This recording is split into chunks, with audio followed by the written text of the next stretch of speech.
উপস্থিত প্রধান শিক্ষক মহোদয়, সকল শিক্ষক শিক্ষিকা, অতিথিবৃন্দ, আমার প্রিয় দেশবাসী এবং সকল বন্ধুদের জানাই স্বাধীনতা দিবসের আন্তরিক শুভেচ্ছা ও অভিনন্দন। আজকের এই পবিত্র স্বাধীনতা দিবসে আমাকে কিছু বলার সুযোগ দেওয়ার জন্য সকলকে জানাই অসংখ্য ধন্যবাদ। আজ 15ই আগস্ট ভারতবর্ষের 78তম স্বাধীনতা দিবস। এই দিনের মহত্ব আমরা সকলেই জানি।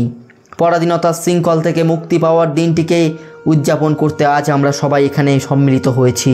1947 সালে 15ই আগস্ট ব্রিটিশদের 200 বছরের শাসন বেড়া জাল থেকে মুক্তি পেয়ে আমাদের দেশ স্বাধীন হয়েছিল। এই দিনটি স্মরণ করার জন্য প্রতি বছর 15ই আগস্ট আমরা স্বাধীনতা দিবস পালন করি। কিন্তু এই লড়াই অনেক কষ্টের ছিল এবং যারা আমাদেরকে স্বাধীনতা এনে দিয়েছেন সেই সমস্ত বীর মহান সংগ্রামীদের আমার শতকোটি প্রণাম জানাই।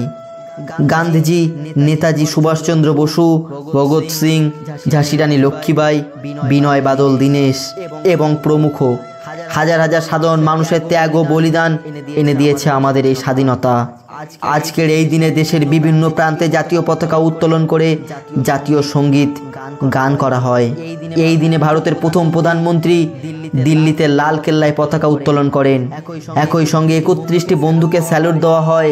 প্রধানমন্ত্রী এই দিনে দেশবাসীর উদ্দেশ্যে ভাষণ দেন।